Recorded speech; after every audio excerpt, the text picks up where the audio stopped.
السلام علیکم ورحمۃ اللہ وبرکاتہ۔ الحمد للہ رب العالمین والصلاة والسلام علی رسولہ الکریم وعلی آلہ وصحبہ ومن سار علی نہجہ الی یوم الدین وسلم تسلیما کثیرا، اما بعد۔ سورۃ انفال مکمل کرنے کے بعد اس کے بعد ہم سورۃ التوبہ، یا جس کو سورۃ البراءہ کا نام بھی دیا جاتا ہے، یہ شروع کرتے ہیں۔ اس سے پہلے کہ اس کی تفسیر کا آغاز کریں، اس سورت کے بارے میں یہ ہے کہ یہ سورت مکمل کی مکمل مدنی ہے، یعنی مدینہ میں نازل ہوئی،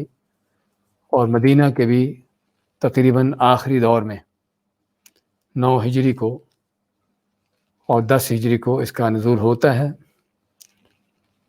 اور اس میں ہم دیکھتے ہیں کہ اس سے پہلے بسم اللہ الرحمن الرحیم نہیں لکھا گیا۔ قرآن کریم کی 114 صورتوں میں سے صرف یہ اکیلی صورت ہے جس سے پہلے بسم اللہ نہیں لکھا گیا۔ اس کی وجہ کیا ہے؟ اس کے علماء نے کئی اسباب بیان کیے ہیں کہ ایک تو یہ سبب بیان کیا ہے کہ چونکہ سورۃ انفال اور سورۃ توبہ کا موضوع کے لحاظ سے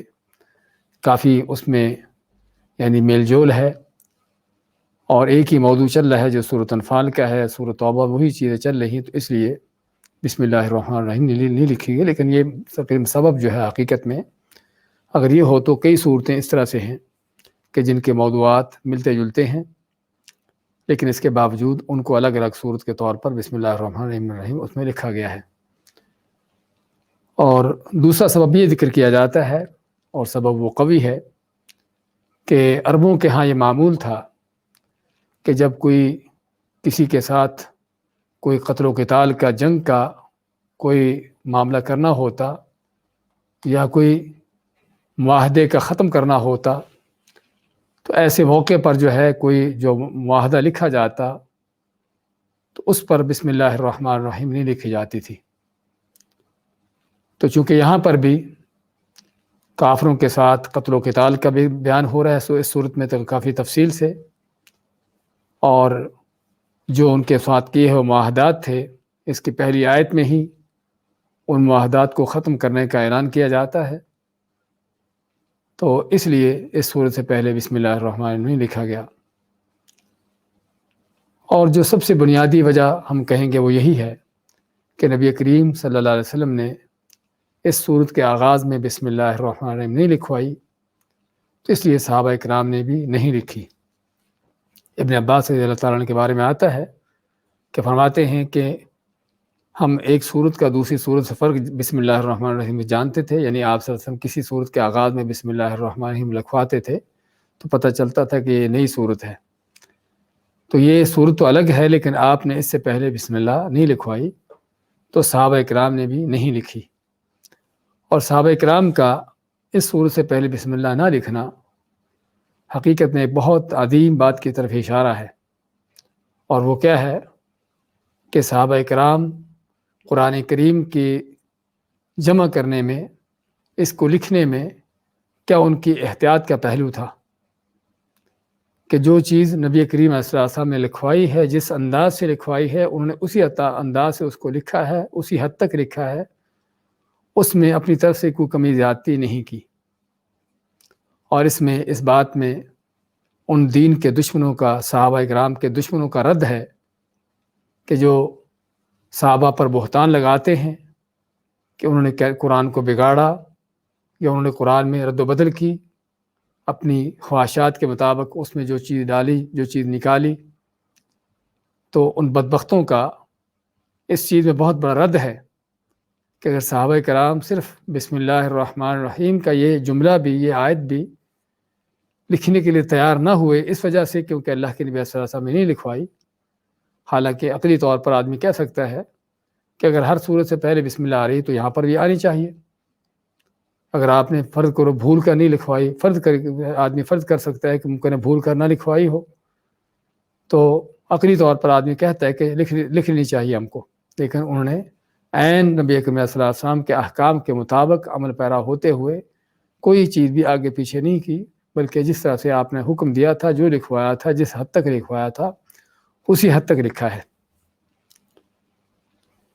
تو یہ ہے اس صورت سے پہلے بسم اللہ الرحمن الرحیم نہ لکھنے کی اصل وجہ، کیونکہ اللہ کے نبی صلی اللہ علیہ وسلم نے لکھوائی اور صحابہ کرام نے نہیں لکھی۔ اس صورت کے ناموں کے حوالے سے اس صورت کا نام التوبہ ہے، جو مشہور ہمارے ہاں پاک و ہندوستان میں، اور اس کے قرآنوں میں لکھا بھی ہوتا ہے۔ اور توبہ اس لیے کیونکہ سورت کے آخر میں آخری آیات سے کچھ پہلے اللہ نے ان سچے مومنوں کا واقعہ بیان کیا ہے کہ جنہوں نے جنگ تبوک سے پیچھے رہنے کی وجہ سے ان کے اوپر جو ملامت ہوئی اور گناہ گار ٹھہرے، تو اس پر پھر اللہ تعالیٰ سے توبہ طائب ہوئے اور اللہ نے ان کی توبہ کو قبول کیا، اور توبہ کا بلکہ قرآن کریم میں اعلان کیا، فقد تاب اللہ علی النبی والمہاجرین وعلی الثلاثۃ الذین، اگلی آیت میں فرمایا کہ وعلی الثلاثہ، ان تینوں پر بھی توبہ کی، جس میں کعب بن مالک اور ان کے 2 ساتھی تھے، تو اس لیے اس کو توبہ کا نام دیا گیا۔ اور براء کا نام اس لیے کیونکہ اس کی پہلی آیت کا پہلا لفظ ہی براءۃ من اللہ ورسولہ، کہ اللہ اس کے رسول کی طرف سے برات کا اعلان ہوتا ہے کافروں کے معاہدات کے حوالے سے۔ اس سورت کے ناموں میں سے الفاضحہ بھی ہے، فضح یفضح، کسی چیز کا راز کھولنا، اس کے راز فاش کرنا۔ اور اس صورت میں ہم دیکھیں گے، پڑھیں گے کہ اللہ تعالیٰ نے بہت تفصیل کے ساتھ اور بہت تکرار کے ساتھ جو ہے منافقوں کے رازوں کو فاش کیا ہے۔ بار بار یہ آیت آئے گی وَمِنْهُمْ وَمِنْهُمْ، کہ منافقوں میں سے ایسے ہیں، منافقوں میں سے ایسے ہیں کہ جو یہ کہتے ہیں، جو یہ کرتے ہیں۔ اور واقعی حقیقت میں یہ صورت جو ہے منافقوں کے راز کھولنے میں، ان کے رازوں کو فاش کرنے میں سب سے زیادہ اس کا کردار ہے۔ اور چونکہ مدنی صورت ہے اور مدینہ کا بھی آخری دور ہے کہ جب کہ سوائے مدینہ میں منافقوں کے اور کوئی دین کا دشمن نہ تھا، کافر بھی ختم ہو چکے تھے، کوئی کافر بھی نہ رہا تھا مدینہ میں باقی، اور یہودی بھی، ان کے قبائل بھی کچھ نکال دیے گئے تھے، کچھ کو قتل کر دیا گیا تھا۔ تو اب مدینہ میں اگر مسلمانوں، سچے مسلمان مومنوں کے خلاف اگر کوئی وہاں پر قوت طاقت موجود تھی یا کوئی ایسے لوگ تھے تو صرف منافقین ہی تھے، کہ جو حقیقت میں صرف اس وقت نہیں بلکہ ہر دور میں ہی اسلام اور مسلمانوں کے لیے بہت بڑے خطرات کا باعث بنتے رہے ہیں۔ حتیٰ کہ اللہ تعالیٰ سورۃ المنافقون، جو کہ ان کے بارے میں خاص طور پر نازل کی گئی، اگرچہ وہ چھوٹی صورت ہے لیکن چھوٹی ہونے کے باوجود اس کی چند آیتوں کے اندر ان کے بہت سی خصلتوں کو بیان کیا گیا، اور اس میں سب سے بڑی بات وہاں پر کیا کہی گئی کہ ہم العدو فاحذرہم، کہ اصل یہ دشمن، یہ منافق ہی ہیں، جن سے بچ کے رہو، جن کے خطرے سے ہوشیار رہو۔ تو اس لیے منافقت کو پہچاننے کی ضرورت ہے کہ ہر مسلمان کو پتہ ہو کہ منافقت کیا ہے، تاکہ وہ خود بھی اس سے بچ سکے، اور منافقوں کو جاننے کی ضرورت ہے تاکہ ان منافقوں کی سازشوں سے، ان کے پراپیگنڈوں سے اپنے آپ کو بھی اور دین اسلام کو بھی محفوظ کیا جا سکے۔ تو اس لحاظ سے سورت کا نام الفاضحہ ہے، کہ جو بہت زیادہ منافقوں کے رازوں کو کھولنے والی، ان کے راز فاش کرنے والی ہے۔ اور اسی مناسبت سے اس سورت کے موضوع کی طرف آتے ہیں۔ سورت کا موضوع، اس کے آغاز میں اللہ تعالیٰ نے مشرکین اور کافروں کے ساتھ کیے ہوئے معاہدات کو ختم کرنے کا حکم دیا، لیکن اس کو ختم کرنے کے لیے اسلام کے جو عظیم قواعد و ضوابط ہیں، کہ جو اسلام کی بہت بڑی خوبیوں پر مبنی ہیں، تو ان کے ساتھ، ان قواعد و ضوابط کے ساتھ مشرکین اور کافروں کے ساتھ کیے ہوئے معاہدات کو ختم کرنے کا اعلان ہوا، اور اس ختم کرنے کے اسباب بھی بیان کیے گئے کہ کیوں ان کو ختم کیا جا رہا ہے، اور اس کے ساتھ ساتھ جو ہے اسلام کے غلبے کے لیے جہاد کا عمل، اس کی عظمتوں کو بیان کیا گیا، جو اس صورت کا اہم ترین موضوع ہے، اور جو منافقوں کا سب سے بڑا مرض ہے، یا جس سے منافق کو موت پڑتی ہے، تو وہ جہاد، اللہ کی راہ میں اللہ کے دین کے غلبے کا کام، اس کے حوالے سے بھی اس صورت میں تفصیلاً ذکر ہوا ہے۔ اور یہ شروع کی چند آیات کے بعد ہی یہ موضوع شروع ہو جاتا ہے، کہ جس میں اس کی فضیلتیں، اس کے دنیا آخرت کے جو انعامات ہیں، اور اللہ کے ہاں جو اس کام کا عظیم مقام ہے، اس کو بیان کیا گیا، اور اس کام کو چھوڑنے کا جو انجام ہے، دنیا کے اندر بھی ذلت و رسوائیوں کے ساتھ، اللہ کے عذاب کے ساتھ، دشمنوں کے مسلط ہو جانے کے ساتھ، اور آخرت میں بھی اللہ کا عذاب، اللہ کی پکڑ، اللہ کی ناراضگی۔ تو اس کا تفصیل سے ذکر ہوا اس سورت کے اندر کہ جہاد کی عظمتیں کیا ہیں، اس کی فضیلتیں کیا ہیں، اس کو کرنے والوں کے کیا انعامات ہیں۔ بلکہ سورت کے آخر میں ہم پڑھیں گے ان اللہ اشتری من المؤمنین انفسهم واموالهم بان لهم الجنہ، کہ اللہ نے اسی جہاد ہی کو جنت کا سودا جو ہے اس کو یعنی اس کے ذریعے کیا ہے کہ مسلمانوں سے، مومنوں سے اللہ نے ان کی جانیں، ان کے مال خرید لیے جنت کے بدلے میں۔ ہاں، یہ سودا کیسے ہوتا ہے؟ اللہ کی راہ میں جنگ کر کے۔ تو یہ اس سورت کا اہم ترین موضوع ہے۔ اس کے ساتھ ساتھ ہم دیکھتے ہیں کہ کچھ یہود و نصارہ کے حوالے سے بھی اس میں ذکر آتا ہے، جب ان کے ساتھ بھی قتل و قتال یا جنگ کرنے کا حکم دیا گیا تو ان کی حقیقتوں کو بھی فاش کیا گیا کہ ان کے ساتھ جنگ کیوں ہے۔ کوئی نہ سمجھے کہ وہ تو اللہ کو مانتے ہیں، وہ ان کا تو آخرت پر ایمان ہے، وہ تو آسمانی دین والے ہیں۔ تو ہم اس بات کا پہلے کئی بار ذکر کر چکے ہیں کہ یہود و نصارہ آپ کے زمانے میں بھی ان کا دین آسمانی نہیں تھا، اور آج بھی ان کا دین آسمانی نہیں ہے۔ ہاں، دین ان کا آسمانی تھا، وہ آسمانی دین جو موسیٰ علیہ السلام اور عیسیٰ علیہ السلام پر نازل ہوا تھا۔ وہ کتابیں تورات انجیل کے شکل میں جو موسیٰ اور عیسیٰ علیہ السلام کے اوپر نازل ہوئی تھیں وہ آسمانی تھی، لیکن اس کے بعد انہوں نے ان کتابوں کو جس انداز سے بگاڑا ہے اور دین کو جس انداز سے اس میں رد و بدل کی ہے اور کتابوں کو کفر و شرک سے بھرا ہوا ہے، تو ایسی کتابوں کو اللہ کی طرف منسوب کرنا حقیقت میں اللہ کی بہت بڑی توہین ہے۔ ایسے دین کو آسمانی دین کہنا حقیقت میں بہت بڑی دجالی اور بہت بڑا جھوٹ ہے۔ تو بات کر رہے تھے جب یہود و نصارہ کے قتل کا حکم دیا گیا تو ساتھ ہی اس کی وجہ بیان کی گئی کہ ان کا کفر کس قدر ہے اور کس قدر وہ کھلے کافر ہیں، اور ان کے کفر کی وجوہات کیا ہیں اس کا بھی بیان ہوا ساتھ ساتھ۔ تو یہ ہیں تقریباً ہم کہہ سکتے کہ جو اس سورت کے اہم ترین موضوعات ہیں کہ جس میں ایک مسلمان کو حقیقت میں دوسرے الفاظ میں آپ یہ کہیے کہ غلبہ دین کا اور اس زمین پر اللہ کے دین کے غلبے کا جو اصل مقصد ہے آپ صلی اللہ علیہ وسلم کا اور اس امت کا، اس کا رستہ دیا گیا ہے، اور بلکہ اس مقصد کو بھی کھلے اور دو ٹوک الفاظ سے بیان کرتے ہوئے اللہ تعالیٰ کا فرمان ہے هو الذی ارسل رسولہ بالہدی ودین الحق لیظہرہ علی الدین کلہ، کہ وہی اللہ کی ذات ہے کہ جس نے اپنے رسول صلی اللہ علیہ وسلم کو ہدایت اور دین حق دے کر بھیجا تاکہ اس دین کو پورے دنیا کے نظام و دین و مذہبوں پر غالب کر دے۔ تو اس غلبے کا اللہ تعالیٰ نے اس صورت میں رستہ بھی بیان کیا ہے کہ یہ غلبہ کیسے ممکن ہے، اس غلبے کا رستہ کیا ہے۔ تو حقیقت میں بہت عظیم صورت ہے کہ جسے ہر مسلمان مومن کو نہ کہ صرف پڑھنے کی بلکہ پڑھ کر غور و فکر کرنے کی، سمجھنے کی اور اس پر عمل پیرا ہونے کی ضرورت ہے۔ تو آتے ہم اس کی تفسیر کی طرف۔ اعوذ باللہ من الشیطان الرجیم، براءۃ من اللہ ورسولہ الی الذین عاہدتم من المشرکین فسیحوا فی الارض اربعۃ اشہر واعلموا انکم غیر معجز اللہ وان اللہ مخزی الکافرین وأذان من الله ورسوله إلى الناس يوم الحج الأكبر وأذان من الله ورسوله إلى الناس يوم الحج الأكبر أن الله بريء من المشركين ورسوله فإن تبتم فهو خير لكم وإن توليتم فاعلموا أنكم غير معجز الله وبشر الذين كفروا بعذاب أليم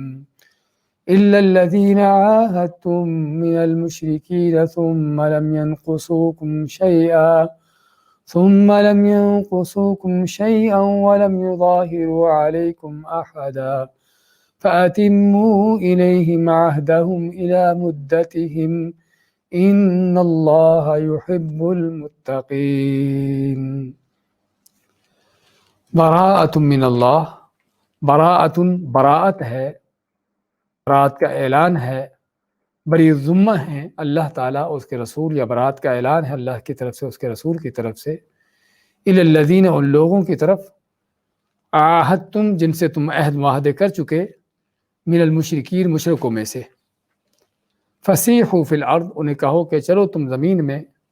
چلو پھرو زمین میں، اربعۃ اشہر، 4 مہینوں تک، وَاعْلَمُوا، اور جان لو،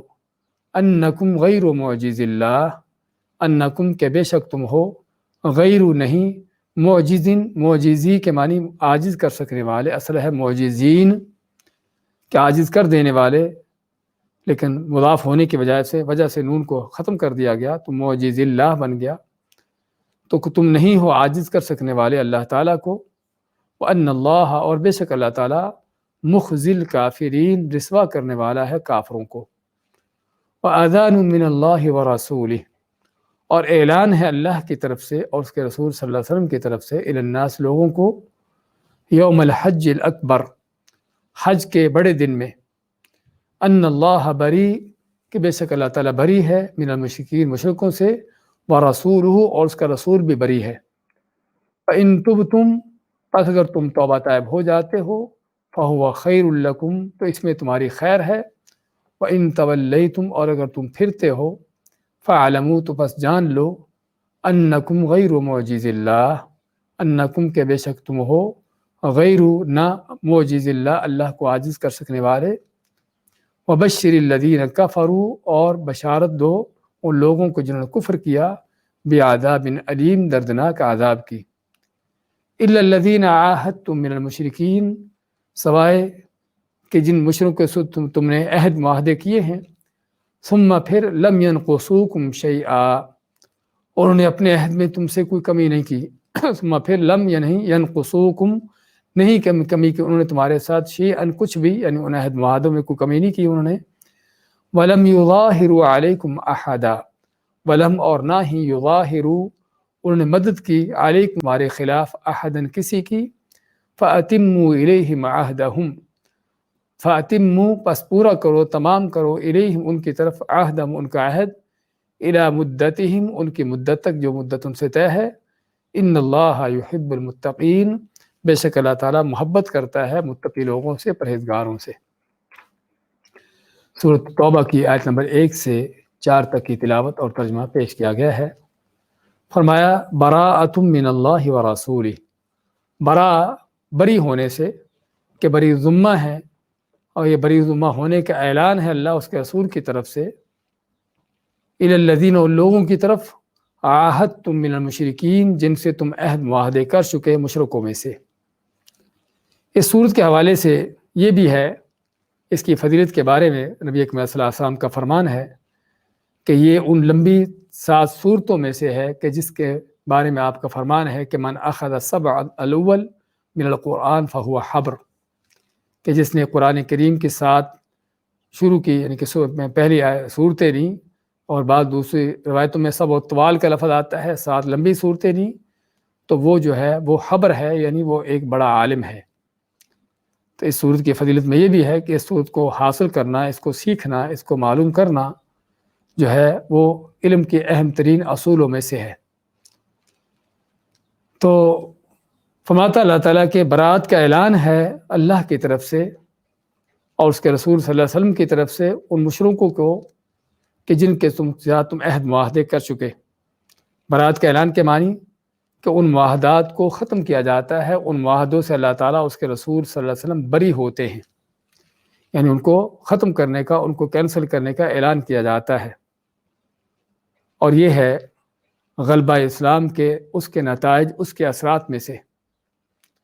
اسلام کافروں سے عہد معاہدے کرنے کا حکم دیتا ہے، اس کی اجازت دیتا ہے، لیکن اس کی اجازت مطلق نہیں ہے کہ ہر حال میں ہی یہ معاہدات ہوتے چلے جائیں۔ اصل تو یہ ہے کہ اللہ کا دین غالب ہو، اور معاہدات کرنے کے نتیجے میں بعض اوقات کیا ہے کہ کفر کا غلبہ باقی رہتا ہے، جاری رہتا ہے، اور کفر کی قوت طاقتیں، اس کے زور وہ جاری ساری رہتے ہیں۔ اس لیے اصل تو یہ ہے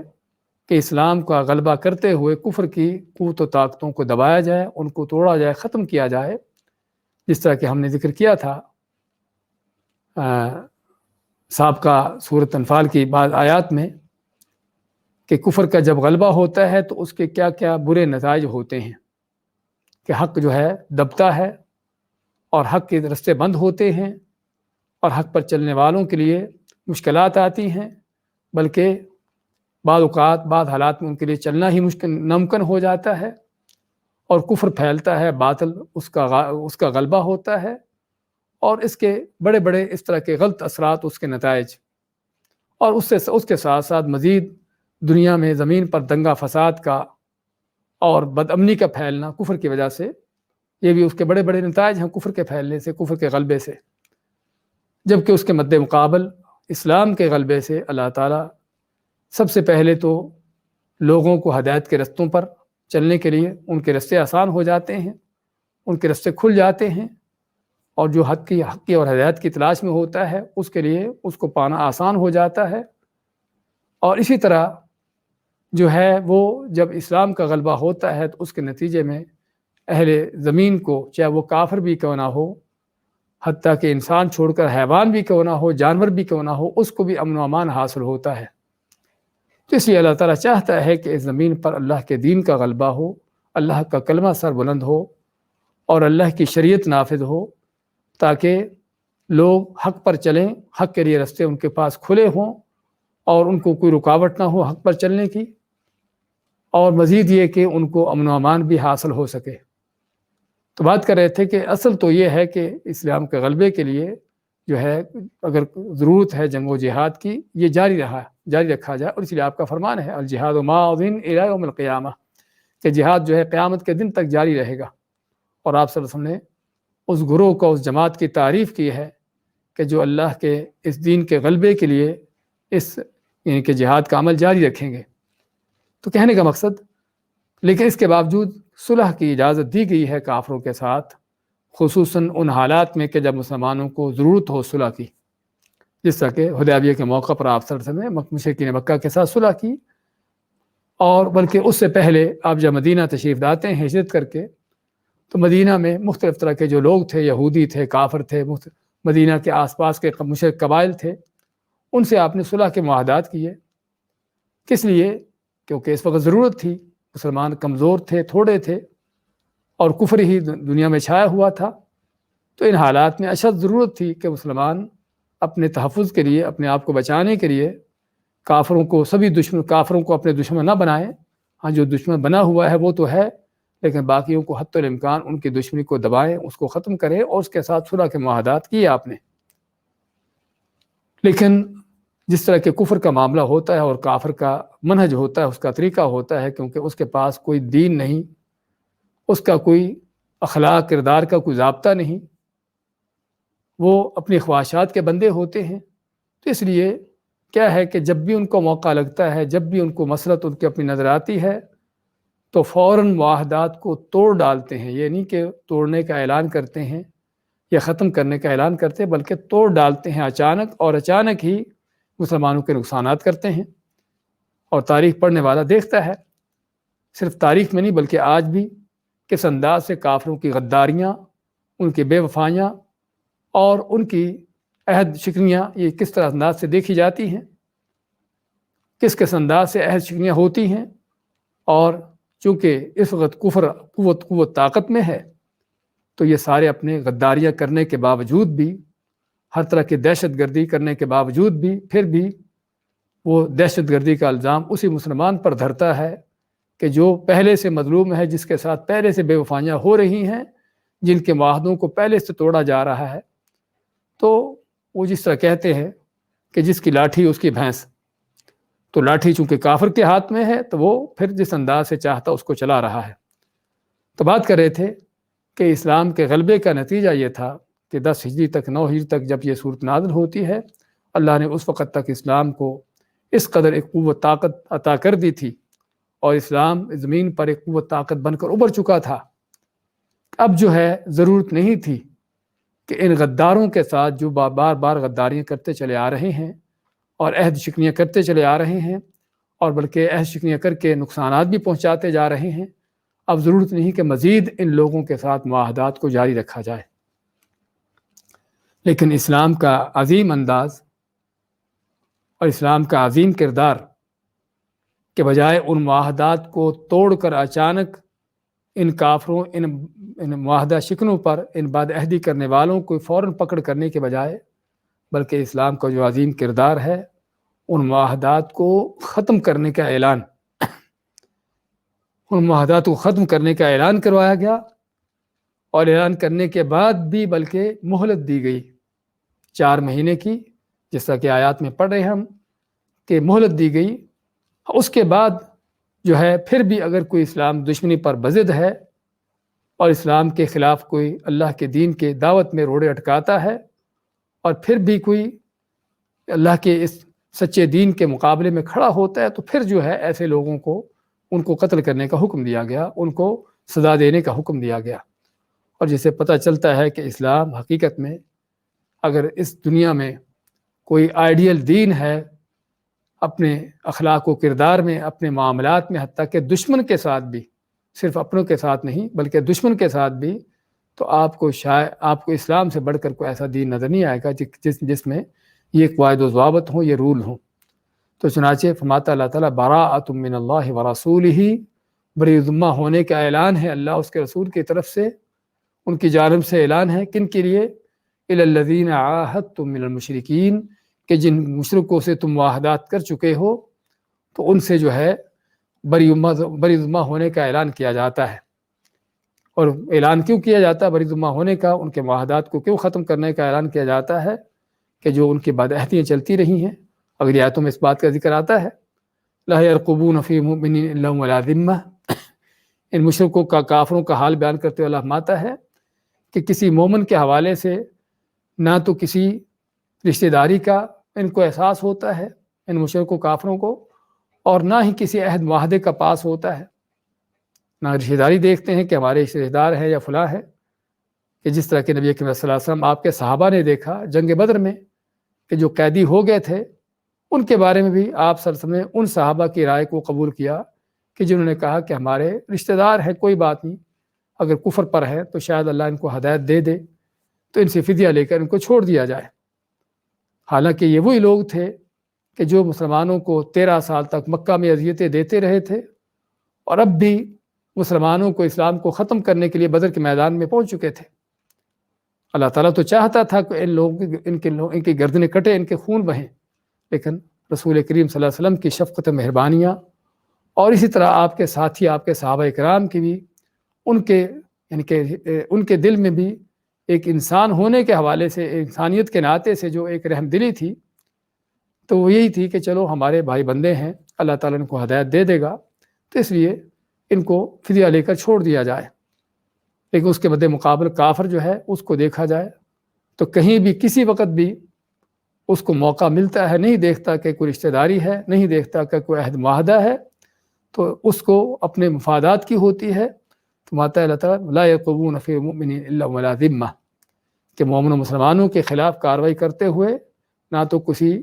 ان کو رشتہ داری کا احساس ہوتا ہے، نہ کسی عہد کا پاس ہوتا ہے۔ اور اسی طرح دوسری آیت میں فرماتا اللہ تعالیٰ اسی صورت میں آگے چل کر، الا تقاتلون قوما نکثوا ایمانہم، کہ کیا تم ایسی قوم سے کیوں نہیں لڑتے کہ جنہوں نے اپنے پختہ عہدوں کو، اپنے قسموں کو توڑا ہے۔ تو بات کر رہے تھے کہ یہ وجہ تھی ان کافروں کے ساتھ کیے ہوئے معاہدات کو ختم کرنے کی، اور ختم کرنے کا جو اعلان کیا گیا ہے۔ فرمایا فسیحوا فی الارض 4 اشہر واعلموا انکم غیر معجز اللہ۔ فسیحوا، ان کافروں سے، مشرکوں سے جن کے ساتھ معاہدات کو ختم کرنے کا اعلان کیا جاتا ہے، ان کو کہہ دیجئے کہ فسیحوا، چلو پھرو، فی الارض، زمین میں، ساح یسیح، زمین میں چلنا، اور اسی سے لفظ مسیح ہے۔ مسیح عیسیٰ علیہ السلام کا لقب بھی ہے، اور ان کے اس لقب رکھنے کی ایک وجہ یہ بیان کی جاتی ہے کہ وہ چونکہ اللہ کے دین کی دعوت کے لیے اور توحید کی دعوت دینے کے لیے بہت چلا پھرا کرتے تھے بستیوں شہروں میں، تو اس لیے ان کو مسیح کا لقب دیا گیا۔ اور یہ لقب جو ہے دجال کا بھی ہے، مسیح الدجال، اور اس کو بھی اسی وجہ سے مسیح کا لقب دیا گیا کیونکہ وہ زمین پر جو چلے پھرے گا اور پوری زمین میں اور ہر جگہ پر گھومے پھرے گا سوائے مکہ اور مدینہ کے، کہ جہاں اس کو داخل ہونے کی اجازت نہ ہوگی یا داخل نہ ہو سکے گا۔ تو بات کر رہے کہ صاح یصیح، اسی سے لفظ فصیح فعل ہے، فعل امر ہے کہ چلو پھرو فی الارض، زمین میں چلنے پھرنے کا معنی کہ تم کو اجازت ہے، ابھی تم پر کوئی قتل و قتال تم سے نہیں کیا جاتا اور تم پر کوئی پابندی نہیں ہے۔ کب تک؟ 4 اشہر، 4 مہینوں تک۔ تو 4 مہینوں تک یہ ان کو اجازت کس چیز کی دی گئی؟ معاہدات ختم کرنے کے باوجود، معاہدات کو ختم یعنی کہ اس کو فسخ کرنے کے باوجود بھی ان کو 4 ماہ کی مدت دی جاتی ہے کہ 4 ماہ تک مزید سوچ بچار کر لیں، کیا وہ اسلام کے ساتھ چلنا چاہتے ہیں، مسلمان ہونا چاہتے ہیں، تو ان کے لیے دروازے کھلے ہیں اسلام کے۔ اور اگر وہ اپنی دشمنی پر، اپنی بدعہدیوں پر جو ان کی چل رہی تھی پہلے، اسی پر چلنا چاہتے ہیں، اسی پر بضد ہیں، تو پھر 4 مہینے کے بعد ان کا علاج ہوگا۔ ان کے ساتھ پھر دو ہاتھ یا دو ٹوک طریقے سے ان کے ساتھ معاملہ کیا جائے گا۔ لیکن 4 مہینوں تک ان کو مہلت دی گئی، اور واقعی یہ بھی اسلام کی عین یعنی کہ شفقتوں کا، مہربانیوں کا اور اسلام کے بہت بڑی خوبیوں کا ایک انداز ہے کہ حتیٰ کہ دشمن کے ساتھ بھی، ان بد عہد و بد شکنوں کے ساتھ بھی اس طرح کا معاملہ کیا جا رہا ہے کہ نہ کہ صرف معاہدہ ختم کرنے کے لیے اعلان کیا گیا، بلکہ اس کے ساتھ ساتھ 4 مہینے کی مدت بھی دی گئی کہ ان کو سوچ بچار کا موقع دیا جائے، اور ساتھ یہ بھی تنبیہ کر دی گئی وَاعْلَمُوا أَنَّكُمْ غَيْرُ مُعْجِزِ اللَّهِ، ہاں یہ جان لو کہ 4 ماہ کی مدت جو تم کو دی جاتی ہے، یہ نہیں کہ 4 ماہ کے بعد تمہاری پاس بڑی قوت طاقت ہوگی کہ تم اللہ کو ہرا سکو گے، اللہ کے فوج و لشکروں کو، اللہ کے دین کو شکست دے سکو گے، جس طرح تم اب تک اللہ کے دین کو نہیں گرا سکے۔ پہلے دن سے تمہاری جو کوششیں چل رہی ہیں، جس دن سے نبی کریم صلی اللہ علیہ وسلم نے کوہ صفا پر چڑھ کر اعلان کیا ہے توحید کا، اس وقت سے لے کر تمہاری سازشیں، تمہاری کوششیں، تمہارے پراپیگنڈے، تمہاری ہر طرح کی چالیں جاری ہیں، اور آج تک تم اللہ کے دین کو نہیں گرا سکے ان 11-12 سالوں کے اندر، تو آئندہ بھی اللہ کا دین تم اس کو مغلوب نہیں کر سکتے۔ وَاعْلَمُوا، جان لو، اس بات کو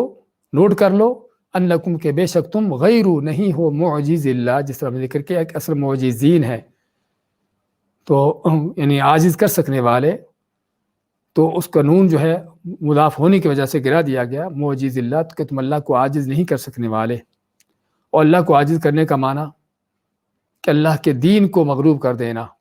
اللہ کے دین کو دبا دینا، اللہ کے دین پر چلنے والوں کے اوپر تمہارا قبضہ ہو جانا، تمہارا غلبہ ہو جانا، اگر پہلے نہیں ہوا تو اب بھی نہیں ہوگا۔ اور اللہ تعالیٰ نے اس چیز کو براہ راست اپنی طرف منسوب کیا ہے، اس بات کا کافر کو احساس دلاتے ہوئے کہ تمہاری جنگ کس کے خلاف ہے؟ تمہاری جنگ کسی مسلمان کے خلاف نہیں ہے، صرف نبی کریم صلی اللہ علیہ وسلم کے خلاف نہیں ہے، بلکہ جب تم اللہ کے سچے دین توحید کے خلاف جنگ لڑ رہے ہو تو تمہاری یہ جنگ اللہ کے خلاف ہے۔ اور حقیقت میں بہت بڑی بات ہے جسے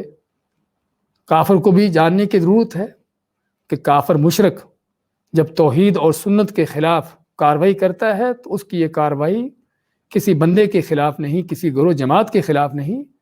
بلکہ اس کی یہ کارروائی رب العالمین، رب کائنات کے خلاف ہے۔ اس کی جنگ اللہ کے خلاف ہے، اللہ کے ساتھ اس کی جنگ ہے۔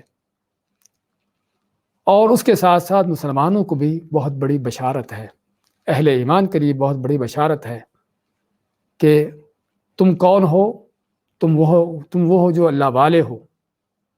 اور اللہ نے تمہاری کاروائیوں کو، تمہارے کافروں کے مقابلے کو اپنا مقابلہ قرار دیا ہے، کہ جیسے کافر تم سے نہیں بلکہ اللہ سے مقابلہ کر رہا ہے۔ تو حقیقت میں ایک مومن کے لیے بہت بڑی بشارت ہے اس کے اندر، اللہ تعالیٰ کی مدد کی، اللہ کی تائید کی، اللہ کے ساتھ ہونے کی، اور بہت بڑی بشارت ہے اس بات سے، اس لحاظ سے بھی کہ ان کا یہ کام اللہ کا کام ہے، دین کے غلبے کا، اللہ کے دین کی سربلندی کا، کلمہ توحید کی سربلندی کا یہ کام اللہ کا کام ہے جو وہ کر رہے ہیں۔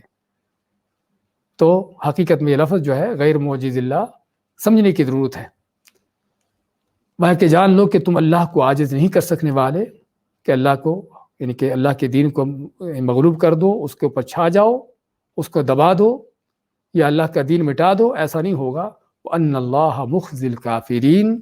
اور یہ بھی جان لو کہ بے شک اللہ تعالیٰ ضرور رسوا کرنے والا، مخزی خزی سے کہ جس کی معنی ذلت رسوائی، کہ اللہ تعالیٰ ضرور رسوا کرنے والا ہے کافروں کو، کہ تمہارا ٹھکانہ، تمہارا انجام جو ہے وہ ذلت رسوائی ہے، نہ غلبہ ہے، نہ نصرت ہے، نہ کوئی فتح ہے، اور نہ کوئی عزت و وقار ہے، بلکہ اللہ کے دین کے مقابلہ کرو گے تو ذلت رسوائیاں ہی ملے گی۔ اور یہی اللہ کا قانون ہے، اللہ کا نظام ہے ہر زمانے کے اندر، سابقہ امتوں کا معاملہ ہو یا اس امت کا معاملہ ہو، کہ جو بھی اللہ کے دین کے مقابلے میں کھڑا ہوا ہے، پھر اللہ تعالیٰ اس کو آخر سے پہلے دنیا کے اندر ہی ذلیل کرتا ہے۔ من عادى لي وليا فقد آذنته بالحرب، اللہ فرماتا ہے حدیث قدسی میں کہ جو میرے کسی ولی کے ساتھ، اللہ کے ولی کون ہے؟ کہ جو توحید اور سنت پر چلنے والے، منہ پر راکھ ملنے والے نہیں، چمٹے بجانے والے نہیں، شرک بدعات کفر سے لتھڑے ہوئے نہیں، جہالتوں میں ڈوبے ہوئے نہیں، وہ بیچارے کہ جو عقل سے ان کے بالا تر ہیں، عقل سے خالی ہیں، بیچارے کو مجنون پاگل وہ نہیں، بلکہ اللہ کے ولی کہ جو جس قدر اللہ کی توحید پر مضبوط ہے، جس قدر نبی کریم صلی اللہ علیہ وسلم کی سنت پر راسخ ہو کر چلتا ہے، وہ اللہ کا ولی ہے، چاہے وہ کسی بھی قوم نسل سے ہو، کسی بھی رنگ کا ہو،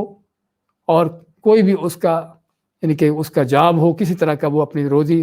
حلال روزی کمانے کے لیے کام کرتا ہو، چاہے وہ خاک روب بھی کیوں نہ ہو، لیکن اس توحید و سنت پر چلنے والا ہو، یہ اللہ کا ولی ہے۔ تو بات کر رہے تھے کہ اللہ تعالیٰ کا اعلان ہے کہ جو میرے ولیوں کے ساتھ، میرے دوستوں کے ساتھ، میرے دین توحید سنت پر چلنے والوں کے ساتھ دشمنی کرتا ہے، اللہ فرماتا ہے کہ میں اس کے خلاف اعلان جنگ کر دیتا ہوں۔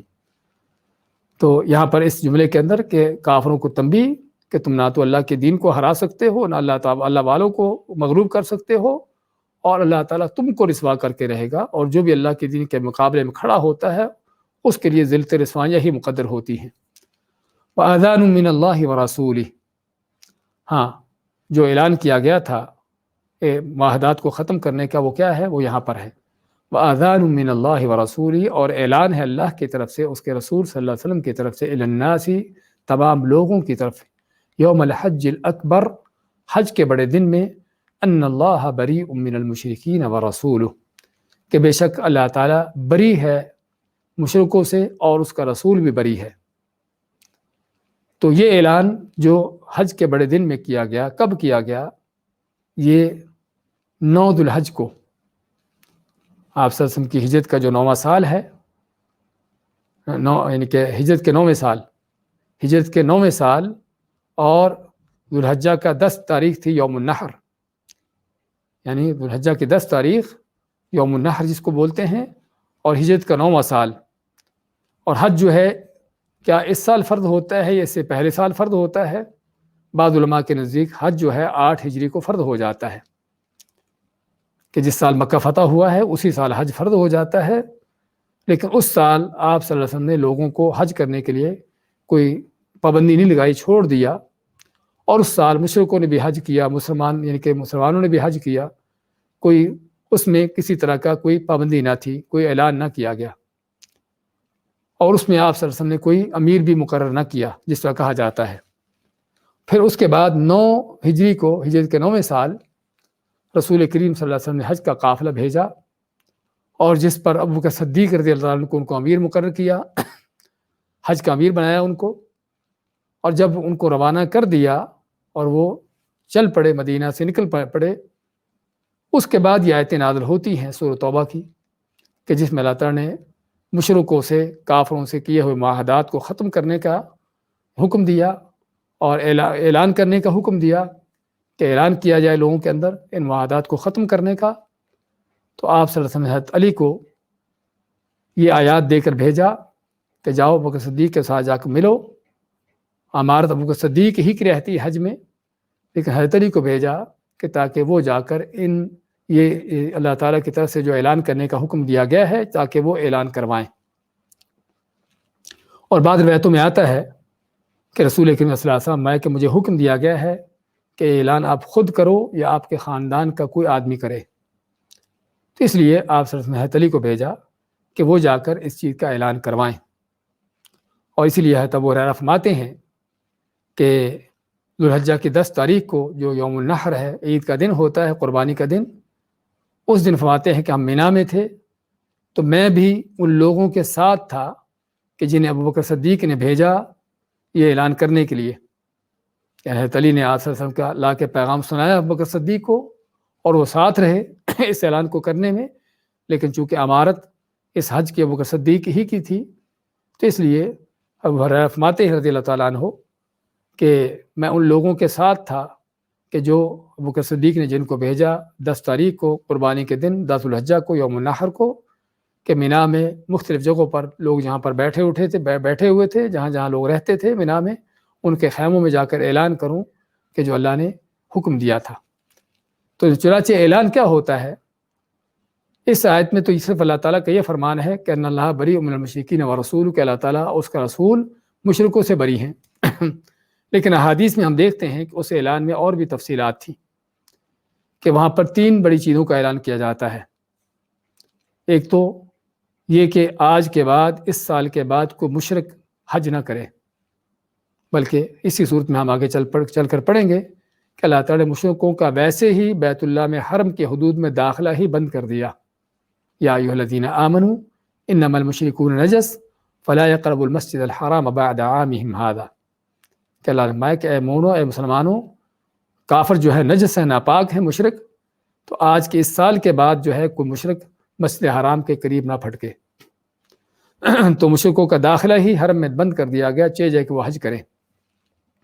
اور یہی وجہ تھی رسول کریم صلی اللہ علیہ وسلم کی اس سال حج نہ کرنے کی، کیونکہ اس میں مشرک بھی تھے حج کرنے والے، اور ایک تو اس چیز کا اعلان ہوا کہ اس سال کے بعد کوئی مشرک حج نہیں کرے گا، بلکہ مشرکوں کا مکہ میں داخلہ ہی بند کر دیا گیا۔ اور دوسرا اعلان کیا تھا کہ کوئی برہنہ ہو کر بیت اللہ کا طواف نہ کرے۔ مشرکوں کا جاہلیت میں جو ان کی قباحتیں تھیں، ان کے جو گرے ہوئے اخلاق و کردار تھے، اس میں ایک یہ بھی تھا، اور جو شیطان نے بلکہ ان کو جو پٹیاں پڑھائی ہوئی تھی، اس میں یہ تھا کہ جو حج کرنے، عمرہ کرنے آتا، مشرک مرد ہو یا ہوتا یا عورت ہوتی، تو وہ برہنہ ہو کر طواف کرتے۔ کس لیے؟ شیطان کا جو ان کو سکھایا وہ فلسفہ تھا، وہ یہ تھا کہ یہ کپڑے جن میں تم اللہ تعالیٰ کی نافرمانیاں کرتے رہے ہو، گناہ کرتے رہے ہو، یہ اس قابل نہیں ہے کہ تم ان کپڑوں میں ہی طواف کرو بیت اللہ کا۔ بیت اللہ مقدس جگہ ہے، تو اس مقدس جگہ کا طواف ان کپڑوں کے اندر تمہارا کرنا یہ صحیح نہیں ہے۔ ہاں، یہ ان کو پٹی پڑھا دی کہ ان کپڑوں کے اندر بیت اللہ کا طواف نہیں کرنا، لیکن خود جو شرک کی، گناہوں کی، برائیوں کی اور ہر طرح کی قباحتوں کی، غلاظتوں سے لتھڑا ہوا ان کا جسم تھا، وہ جسم اس جسم کے ساتھ طواف کر رہے ہیں۔ تو یہ ہے شیطان کی سکھائی ہوئی فلسفے، کہ جس میں انسان دنگ رہتا ہے کہ انسان کیسے کیسے شیطان کے ان فلسفوں کو اپناتا، اس پر چلتا ہے، نہیں سوچتا کہ کپڑے تو اتار دیے، لیکن جس جسم کے ساتھ یہ گناہ برائیاں کی ہیں، وہ جسم تو ساتھ ہے، اس جسم کے ساتھ بیت اللہ کا طواف کرنا۔ خیر، یہ ان کا فلسفہ تھا، تو چنانچہ وہ بیت اللہ کا برہنہ ہو کر طواف کرتے۔ اور یہ بھی کوئی شک نہیں کہ بہت بڑی بے حیائی اور بہت بڑی قباحت ہے کہ اللہ کے گھر میں اس انداز سے بے حیائی کا انداز ہو۔ تو نبی اکرم صلی اللہ علیہ وسلم نے دوسرا جس چیز کا اعلان کروایا کہ اس سال کے بعد، یعنی اب کے بعد، کوئی بیت اللہ کا طواف جو ہے برہنہ ہو کر نہیں کرے گا۔ اور تیسرا اعلان کیا یہ کروایا کہ جنت میں صرف وہی داخل ہوگا کہ جو سچا مومن ہوگا، توحید ایمان پر ہوگا، تاکہ لوگوں کے مختلف طرح کے جو ان کی غلط فہمیاں تھی دور ہو جائیں۔ مکہ کے مشرک قریش سمجھتے تھے کہ اگر کوئی اللہ کے دین پر ہے تو ہم ہیں، کوئی جنت کا ٹھیکیدار ہوگا۔ پہلی بات ان کا آخرت پر ایمان نہیں تھا، تو اگر کوئی آخرت ہے بھی تو ہمارے لیے ہوگی، جنت ہمارے لیے ہوگی، جس طرح کہ ان کا دعویٰ تھا۔ اور اسی طرح بعد دوسرے بھی مختلف طرح کے جو مذاہب پائے جاتے تھے، یہودی ہو، نصرانی ہو، یا دوسرے مختلف طرح کے دین، کہ جو سمجھتے تھے کہ ہم ہیں جو حق پر ہیں اور ہم اللہ کے دین پر ہیں اور جنت ہمارے لیے ہوگی۔ تو آپ صلی اللہ علیہ وسلم نے اس بات کا بھی اعلان کروایا اس بھرے مجمع کے اندر، جو آپ کے زمانے میں سب سے بڑا اجتماع تھا لوگوں کا، کہ جو ہے یعنی کہ جنت میں صرف وہی داخل ہوگا جو سچا مومن ہوگا، جو توحید پر ہوگا۔ شرک کرنے والا، چاہے وہ کوئی قریشی ہو، چاہے کوئی ہاشمی ہو، چاہے کوئی یہودیوں کا بڑا سردار ہو، چاہے تورات کا کوئی بڑا عالم ہو، چاہے انجیل کا کوئی حافظ ہو، کوئی شرک کرنے والا جو بھی شرک کرے گا اس کے لیے ان سبھی کے لیے کیا ہے وہ جنت میں داخلہ منع ہے۔ اور یہ اعلان صرف آپ کے زمانے کے مشرکوں کے لیے نہیں ہے، یہ اعلان قیامت تک کے لیے ہے۔ یہ اعلان قیامت تک کے لیے ہے کہ جنت میں صرف وہی داخل ہوگا جو سچا مومن ہے، خالص سچے عقیدے والا ہے، چاہے وہ اسلام کے دعوے دار کیوں نہ ہو، وہ کئی کلمے کیوں نہ پڑھتا ہو، لیکن شرک میں ڈوبا ہوا ہے، شرک میں مبتلا ہے، تو جنت میں داخلہ اس کا بھی منع ہے۔ تو آپ نے یہ 3 اعلان کروائے کہ اس حج کے موقع پر تو بات مفاد اللہ تعالیٰ اذان من اللہ و رسولی، اور اعلان ہے اللہ کی طرف سے، اس کے رسول صلی اللہ علیہ وسلم کی طرف سے للناس لوگوں کو، یوم الحج الاکبر، حج کے بڑے دن میں۔ حج کا بڑا دن کون سا ہے؟ یوم النحر ہے حج کا، یا اپنے جو ذو الحجہ کی 10ویں تاریخ ہے۔ اور حج کا اس کو بڑا دن اس لیے کہا گیا کیونکہ حج کے زیادہ تر اعمال اسی دن میں ہوتے ہیں، کہ جس میں حاجی مینا میں آ کر کینکر مارتا ہے سب سے پہلے، اس کے بعد قربانی کرتا ہے، اس کے بعد سر کے بالوں کو منڈواتا کٹواتا ہے، اپنا احرام اتارتا ہے، پھر مکہ میں آ کر بیت اللہ کا طواف کرتا ہے جسے طواف افاضہ یا طواف حج کہتے ہیں، صفا مروہ کی صحیح کرتا ہے۔ یہ 5 وہ کام ہیں کہ جو اس دن میں کیے جانا سنت ہیں، اگرچہ ان کاموں کو آگے پیچھے کیا جا سکتا ہے، لیکن کہنے کا مقصد یہ 5 وہ کام ہیں کہ جو اس دن میں کیے جاتے ہیں، اور حاجیوں کا سب سے مصروف ترین دن یہی ہوتا ہے، تو اس لیے اس کو یوم الحج اکبر کا نام دیا گیا۔ دوسری بات کہ حج کا بڑا دن یا بڑے حج کے دن دونوں معنی کیے گئے ہیں، تو حج ہوتا ہی بڑا ہے۔ ہمارے ہاں بعض لوگوں نے جمعے کو اگر حج آ جائے تو اسے حج اکبر کا نام دیا ہوتا ہے، حج اکبری کہتے ہیں۔ یہ بعض جاہل لوگوں کا فلسفہ ہے، حج ہوتا ہی اکبر ہے، اور اس لیے حج کے ساتھ ساتھ عمرہ ہے جسے حج اصغر کہا جاتا ہے۔ چھوٹا حج جو ہے وہ کون سا ہے؟ عمرہ ہے۔ جو اصل حج ہے وہ ہوتا ہی اکبر ہے۔ تو میں کہ حج کے بڑے دن میں اعلان کیا جائے ان اللہ بریء من المشرکین ورسولہ، کہ بے شک اللہ تعالیٰ بری ہے مشرکوں سے اور اس کا رسول بھی بری ہے۔ یہاں پر رسولہ کے اس لفظ پر ایک نقطہ بیان کرنے کی ضرورت ہے۔ یعنی کہ سابقہ زمانوں میں جب لوگ عربی کے صحیح عالم تھے اور دیہاتی صحرا میں رہنے والے بھی لوگ عربی جانتے تھے، تو کسی دیہاتی نے کسی کو پڑھتے ہوئے سنا، تلاوت کرتے ہوئے سنا کہ ان اللہ بریء من المشرکین ورسولہ،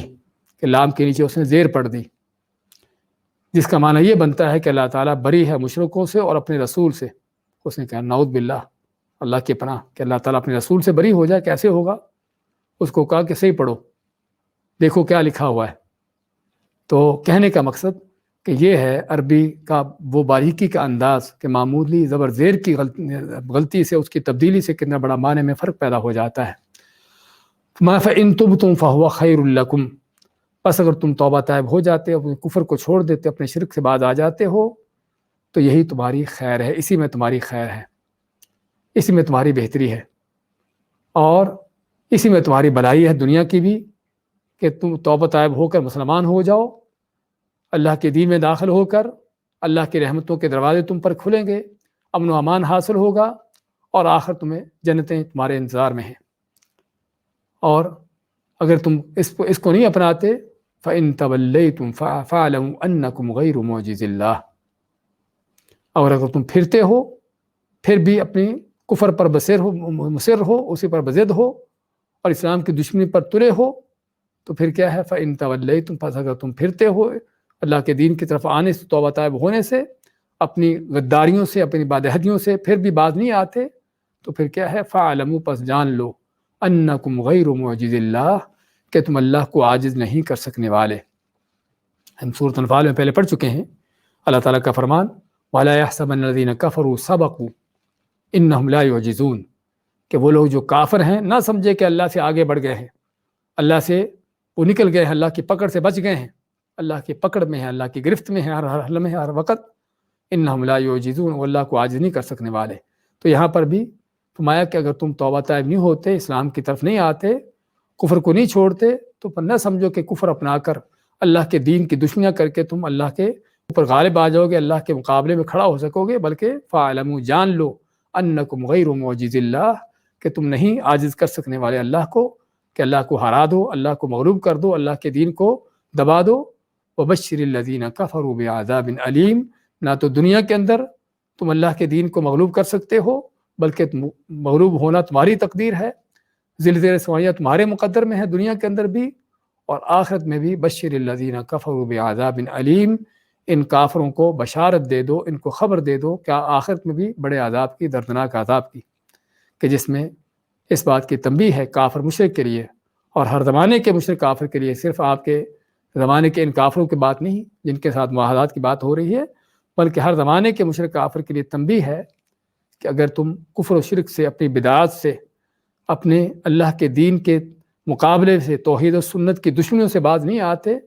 تو دنیا کے اندر بھی زلزلہ رسوائیاں تمہارا مقدر ہوگی، کہ جو آج اس امت کا مقدر بنی ہوئی ہیں، کہ جب شرک ہے، بدعات ہے، کتاب و سنت کی خلاف ورزیاں ہیں، بلکہ کتاب و سنت کے خلاف جنگ ہے، توحید و سنت کے خلاف مارکہ آرائی ہے، کن کی؟ کافروں کی جو ہے وہ ہے اسلام کے دعوے داروں کی۔ تو اسلام کے دعوے دار کن ذلتوں میں ہیں، کس طرح سے جوتے کھا رہے ہیں اور کس انداز سے دنیا کے اندر ذلیل و خوار ہو رہے ہیں۔ تو یہی حقیقت میں مقدر ہے ہر اس شخص کا، جس طرح کہ اللہ کے نبی صلی اللہ علیہ وسلم فرماتے ہیں موجوع ذلت فرماتے ہیں کہ ذلت اور رسوائی جو ہے میرے مخالفت، من خالف امری، جس نے میرے حکم کی مخالفت کی، موجوع ذلت والصغار علی من خالف امری، کہ ہر وہ شخص کہ جس نے میرے حکم کی مخالفت کی، میرے سنت کے خلاف چلا، ہاں اس کے اوپر ذلت رسوائی مقدر ہوتی ہے۔ تو دنیا کے اندر بھی ان مشرکوں، کافروں، بدعتیوں، اسلام کے، توحید کے، سنت کے دشمنوں کے لیے ذلت رسوائیاں ہیں، اور آخرت میں بھی بشر الذین کفروا، ان کافروں کو جو ہے بشارت دو، کس بات کی؟ بعذاب علیم، دردناک عذاب کی۔ بشارت کا لفظ ہم قرآن کریم میں بار بار پڑھتے ہیں، سورۃ بقرہ میں بھی شروع میں پڑھ چکے ہیں کہ اللہ نے کافروں کو یعنی کہ بشارت دی ہے دردناک عذاب کی، حالانکہ بشارت کسی اچھی چیز کی خبر ہوتی ہے، لیکن یہاں بشارت کا لفظ جو ہے وہ اصطلاحی معنی نہیں جو ہمارے ہاں کسی اچھی بات کے لیے استعمال ہوتا ہے۔ یہاں بشارت کا لفظ لغوی معنی میں ہے۔ عربی میں بشر کا لفظ جو ہے، بشر کا لفظ جو ہے استعمال ہوتا ہے کہ جس خبر کے ملنے پر انسان کے خد و خال پر، اس کے چہرے پر، اس کے جسم پر